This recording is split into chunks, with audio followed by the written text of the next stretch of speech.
नमस्कार, आप देख रहे हैं खबर झारखंड और मैं हूं आपके साथ राजेश कुमार। न डरेंगे न झुकेंगे, करते रहेंगे आतंकियों पर प्रहार, क्योंकि अब हिंदुस्तान का प्रण है। लिखेंगे आतंक के अंत का आखिरी अध्याय, क्योंकि अभी नहीं तो कभी नहीं।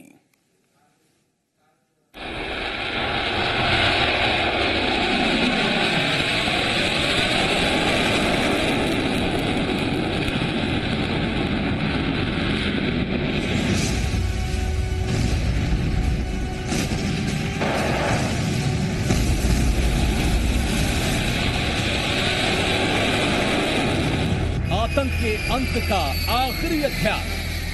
पहले घुस कर मारा, फिर घुसने पर मारा। आतंक के अंत की शुरुआत।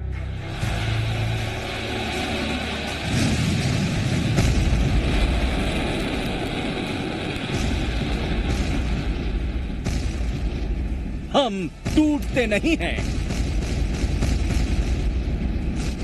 हम बिखरते नहीं हैं। हर बार दुश्मन पर प्रहार होगा जोरदार।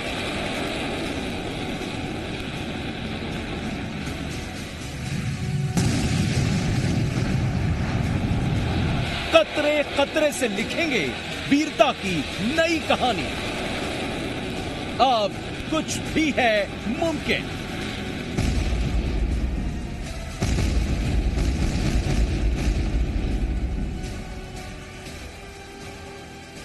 In that aerial engagement, one Pakistan Air Force fighter aircraft was shot down by a MiG-21 Bison of the Indian Air Force.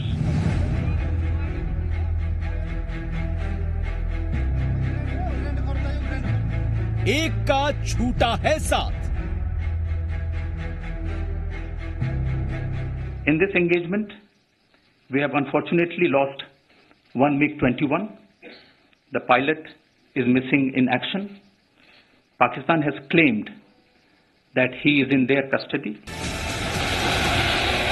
फिर भी ताकत है अटूट। जब यूनाइटेड स्टेट्स की नेवल सील एबटाबाद से ओसामा बिन लादेन को ले गई, तो क्या हम नहीं कर सकते? ये केवल कल्पना होती थी, इच्छा होती थी, एक फ्रस्ट्रेशन था, निराशा थी। आज तो वो भी संभव है।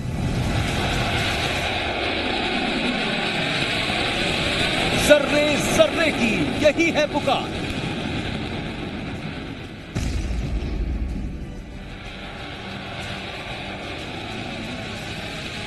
मुझे खुशी है कि सभी प्रतिनिधियों ने एक स्वर में पहले भारतीय वायुसेना को बधाई दी,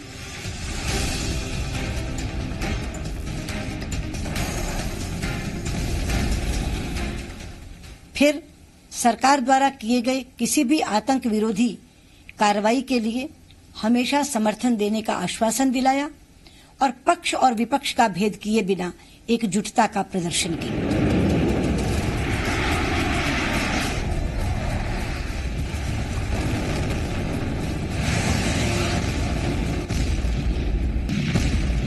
अभी नहीं तो कभी नहीं।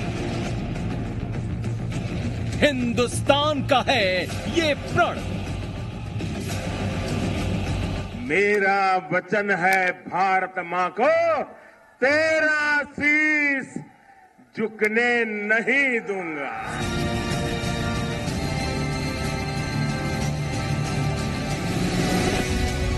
आतंक का होगा अंत।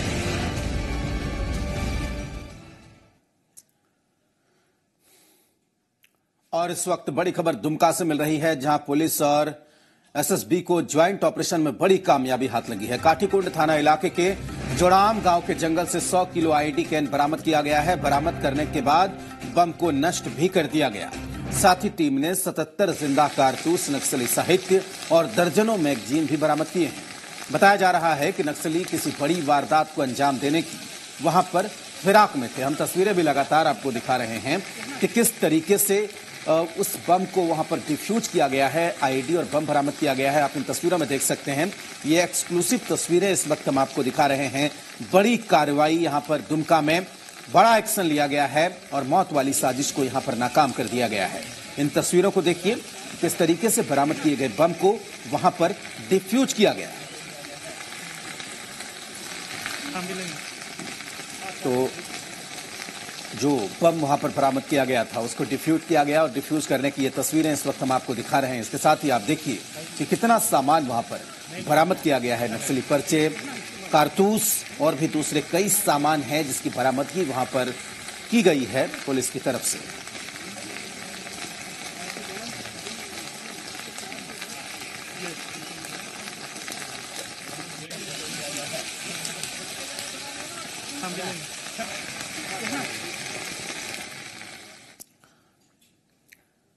पांच मार्च को झारखंड में 2 राज्य स्तरीय कार्यक्रम होंगे। पहला रांची के नामकुम में और दूसरा गोड्डा में। दरअसल इस दिन पीएम नरेंद्र मोदी श्रम योगी मानधन योजना की शुरुआत करेंगे। इसी के मद्देनजर ये झारखंड में कार्यक्रम होंगे। सभी जिले, प्रखंड और स्थानीय स्तर पर कार्यक्रम किया जाएगा। उम्मीद जताई जा रही है कि राज्य के 92% असंगठित क्षेत्र के मजदूरों को इसका लाभ मिलेगा।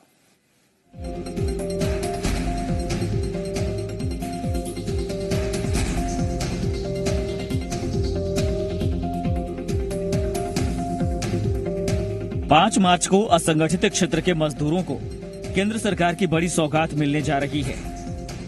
प्रधानमंत्री नरेंद्र मोदी इस दिन श्रम योगी मानधन योजना की शुरुआत करेंगे। इसे लेकर झारखंड में राज्य स्तरीय 2 कार्यक्रम होंगे। एक कार्यक्रम रांची के नामकुम में और दूसरा गोड्डा में श्रम विभाग आयोजित करेगा। राज्य के सभी जिले, प्रखंड और स्थानीय स्तर पर ये कार्यक्रम होंगे। राजधानी के प्रोजेक्ट भवन में सीएम रघुवर दास ने इस बात की जानकारी दी। प्रधानमंत्री श्रम योगी मानधन से जुड़े इस दृष्टिकोण से राज्य सरकार पूरे जोर शोर से इस योजना का लाभ को अधिक से अधिक लाभ मिले, इस दृष्टि से राज्य सरकार काम कर रही है। झारखंड के 95% असंगठित क्षेत्र के मजदूरों को इसका लाभ मिलेगा। अधिक से अधिक लाभुक को लाभ देने पर जोर दिया जा रहा है। जिनकी आमदनी 15,000 रूपए मासिक होगी, ऐसे 18 से 40 वर्ष तक के लोगों को इसका लाभ मिलेगा। जो मजदूर है, जो गरीब है, जो ठेले वाले हैं, रिक्शे वाले हैं, खोमचे वाले हैं, मनरेगा के कर्मचारी हो, किसान, इतने सारे लोग इस योजना से लाभ उनको मिल सकता है। दरअसल असंगठित क्षेत्र के मजदूरों के लिए भी नियमित पेंशन की सौगात सरकार देने जा रही है। इसके तहत नियमित पेंशन योजना के लिए 55 रूपए से लेकर 200 रूपए तक मासिक अंशदान देना होगा। उतनी ही राशि राज्य सरकार अंशदान करेगी। 60 वर्ष की अवस्था में लाभुक को 3,000 रूपए मासिक पेंशन मिलेगी। पत्रकारों से बातचीत में झारखंड के सीएम रघुवर दास ने इस बीच मजदूरों और गरीबों के हितों को लेकर पीएम के प्रयास की सराहना की। विरोधियों पर भी निशाना साधा। उन्होंने 2 मार्च को कांग्रेस अध्यक्ष राहुल गांधी के दौरे को लेकर कहा कि राहुल गांधी रांची आए या कहीं जाएं, कांग्रेस डूबता हुआ संगठन है। अब कांग्रेस के शहजादे रांची जाए, जम्मू जाए, कश्मीर जाए, दिल्ली जाए, जाना चाहिए कि डूबता हुआ कांग्रेस, आईसीयू में कांग्रेस कोई कितना ऑक्सीजन दे पाते हैं, अभी हम देखेंगे। जाहिर है मौका चुनावी है। इधर पीएम नरेंद्र मोदी की उन्होंने सर्जिकल स्ट्राइक की सराहना की। उन्होंने पाकिस्तान की सरजमी पर जैश के ठिकानों पर हमले के फैसले को लेकर पीएम की मजबूत इच्छा शक्ति की तारीफ की। और मजबूत इच्छा शक्ति जिन्होंने सेना को खुली छूट दी थी। हम अपने वीर सेना जवानों को नमन करते हैं, सैल्यूट करते हैं। बहरहाल झारखंड के मुख्यमंत्री ने अपने विकास मॉडल के जरिए और डबल इंजन की सरकार के बूते फिर से राज्य में सत्ता का समीकरण साधने की कोशिश की है। लेकिन इसमें कोई शक नहीं कि करीब 7 दशक बाद असंगठित क्षेत्र के मजदूरों को अपने बुढ़ापे में महज सरकारी पेंशन की आस नहीं बल्कि अपनी कमाई का अंश भी देखने को मिलेगा, सम्मानजनक अंश। कुमार चंदन, जी मीडिया, रांची।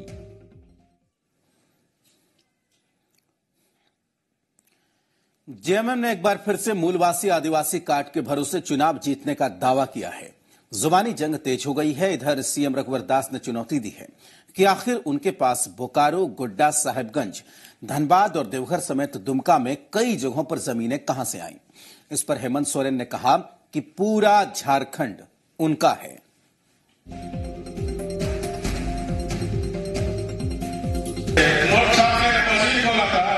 अब वो तो मेरे पीछे हाथ धो के पड़े हुए सीबीआई, एसआईटी, वेसआईटी सारी संपत्ति का ब्यौरा तो उन्हीं के पास मेरा है। गोला का रहने वाला मैं क्या जवाब दूं? 15 में बिल्डिंग कैसे बन रहा है? पूरा झारखंड मेरा है भाई। जेएनटी और एसडीएम का उल्लंघन करके जमींदार हमारी लाठी हमारी बैठ। धनबाद में एक दिन में 6 गरीब आदिवासी का जमीन प्रूफ है। हमारी जमीन में खड़े होकर के हमें ही चुनौती देते हैं। ये टक्कर है राजनीति की, चुनाव की गर्मी है। झारखंड के लोकसभा चुनाव में सत्ता के दांव आजमाए जा रहे हैं, लेकिन जेएमएम अपने सालों पुराने कार्ड पर फिर से बाजी आजमाना चाहता है, जिसमें अपने गढ़ दुमका को बचाने के लिए उसे संघर्ष करना पड़ रहा है। ऐसे में हर दाव दमदार हो, इसकी कोशिशें दोनों तरफ से जारी हैं। जल के नाम पर गरीब आदिवासी को औने पौने दाम में जमीन खरीदकर जमींदार, तो आदिवासी का शोषण कौन कर रहा? ये झारखंड नामधारी झारखंड मुक्ति मोर्चा। पूरा झारखंड मेरा है भाई। हम छत्तीसगढ़ में कहाँ जाके बात कर रहे हैं? ये तो बात ये हो गई कि हमारी ही जमीन में खड़े होकर के हमें ही चुनौती देते हैं। सीएनटी-एसपीटी एक्ट के बहाने बयानबाजी तेज हो गई है, लेकिन जमीन के मसले पर जेएमएम केवल राजनीतिक बयानबाजी कर रही है। जेएमएम बेशक जमीन से जुड़ी पार्टी है, इस बिना पर वो झारखंड पर जैसे वो अपना मालिकाना हक समझती है। भावनाएं भुनाने की हर संभव कोशिशें हो रही हैं, पार्टी के झंडे तले लोग जमा हो रहे हैं, लेकिन क्या ये वोटर ही होंगे? डर जेएमएम को भी है। इधर हेमंत पर वार करते हुए जमशेदपुर में अपने पुश्तैनी घर का हवाला सीएम ने दिया और बहस की चुनौती दी। मेरे पास मैं बताता हूँ 24 घंटे के अंदर तुमने इन वर्षों में कितने जमीन गरीब आदिवासी का जमीन लेकर सीएनटी और एसडीएम का उल्लंघन करके जमींदार है। अब वो तो मेरे पीछे हाथ धो के पड़े हुए हैं। उन्होंने मेरे लिए क्या क्या नहीं गठित कर दिया, सीबीआई, एसआईटी, वेसआईटी सारी संपत्ति का ब्यौरा तो उन्हीं के पास मेरा है। हमसे ज्यादा ब्यौरा तो उनके पास है। उन्हीं को मेरा सार्वजनिक कर देना चाहिए। बहरहाल बीजेपी और जेएमएम के बीच तीर पर तीर चल रहे हैं। झारखंड संथाल की सेवा के दम पर बीजेपी दिशोम गुरु के किले में सेंध लगाने की हर संभव कोशिश कर रही है, लेकिन सवाल है कि जमीन के लूट के नाम पर जेएमएम की तरफ से कोई ठोस जवाब नहीं मिल रहा है। सुबेर चटर्जी, जी मीडिया, दुमका। संथाल पर पूरे कब्जे की कोशिश में है बीजेपी। जेएमएम अपने किले में सेंध को देखते हुए तल्ख हुई जा रही है। कृषि मंत्री रणधीर सिंह ने हेमंत और शिबू सोरेन के कार्यकाल का हिसाब मांगा, लेकिन इस पर जेएमएम ने तल्ख प्रतिक्रिया दी है और शब्दों की मर्यादा लांघ है। पार्टी के प्रवक्ता मनोज पांडे।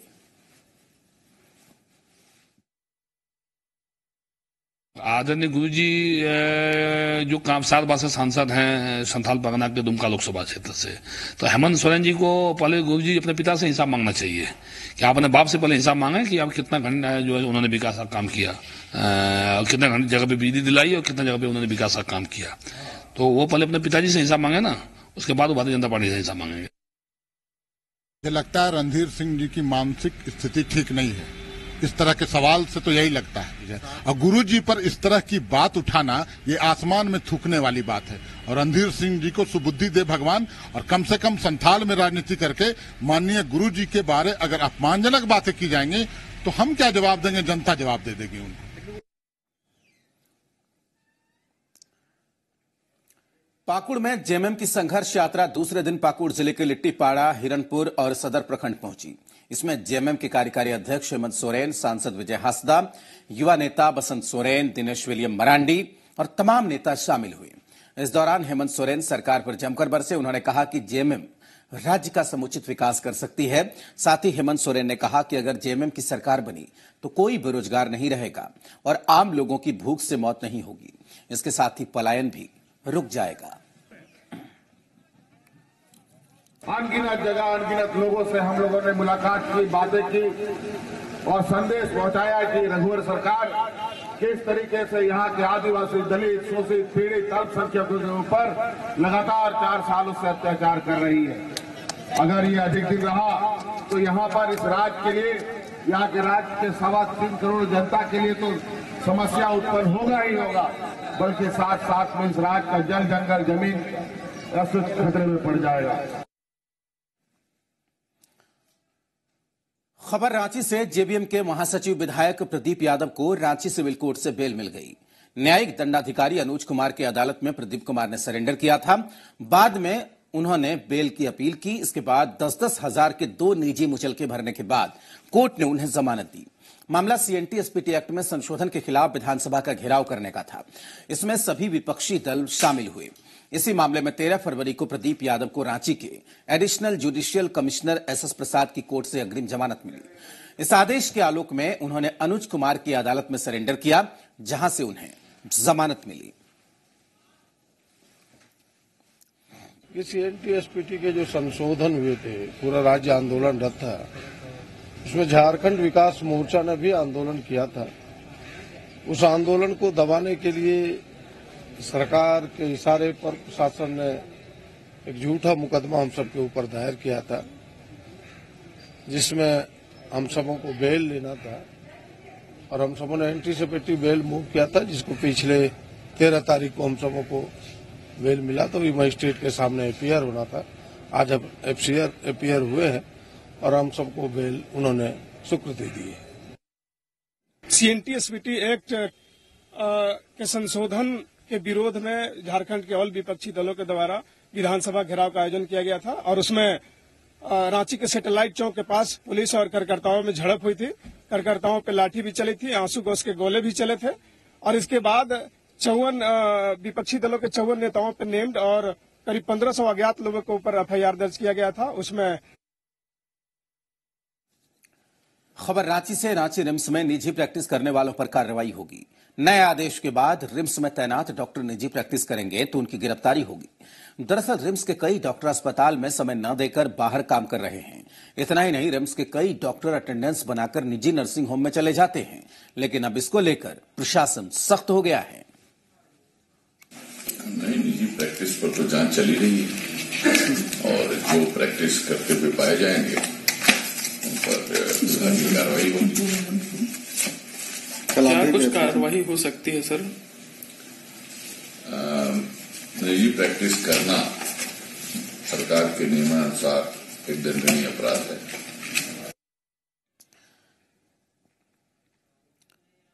धनबाद के माडा के रिटायर कर्मचारियों ने एक बार फिर से प्रदर्शन किया है। प्रदर्शन को देखते हुए प्रशासन ने सुरक्षा के पुख्ता बंदोबस्त किए। रिटायर्ड कर्मचारियों ने अपनी आर्थिक स्थिति खराब होने का हवाला दिया। बावजूद इसके अब तक कोई कार्रवाई नहीं की गई। धनबाद में रिटायर 500 माडा कर्मियों के साथ दिवंगत कर्मचारियों के परिवार वालों ने भी प्रदर्शन किया।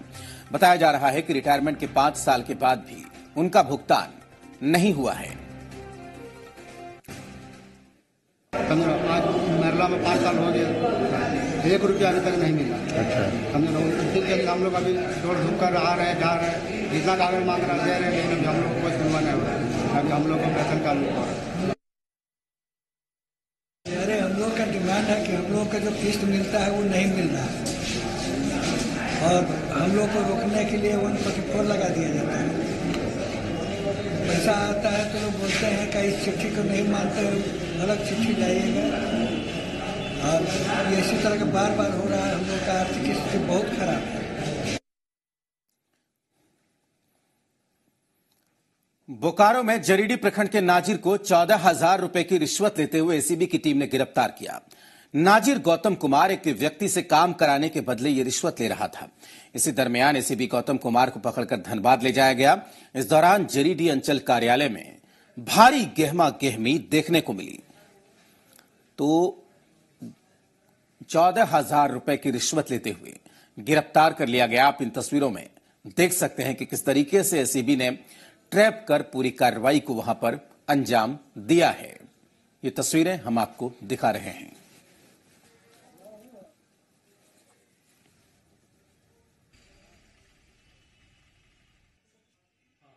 जारीडी अंचल से वहाँ पर पदस्थापित कुमार गौतम बड़ा बाबू थे, सहायक का काम कर रहे थे। उसे आज एसीबी धनबाद की टीम द्वारा 14,000 रुपये लेते हुए गिरफ्तार किया। किन से पैसे की मांग कर रहे थे? दिनेश कुमार सिंह से जमीन की माफी के एवज में पैसे की मांग की जा रही है।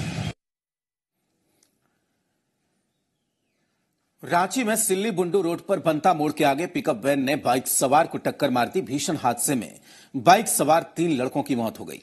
हादसे के बाद पिकअप वैन का ड्राइवर मौके से फरार हो गया। बताया जा रहा है कि हादसे के शिकार तीनों लड़के मैट्रिक की परीक्षा देने जा रहे थे। गुस्साए ग्रामीणों ने सिल्ली बनता रोड को जाम कर दिया। ग्रामीण फरार पिकअप वैन ड्राइवर को पकड़ने की मांग कर रहे थे।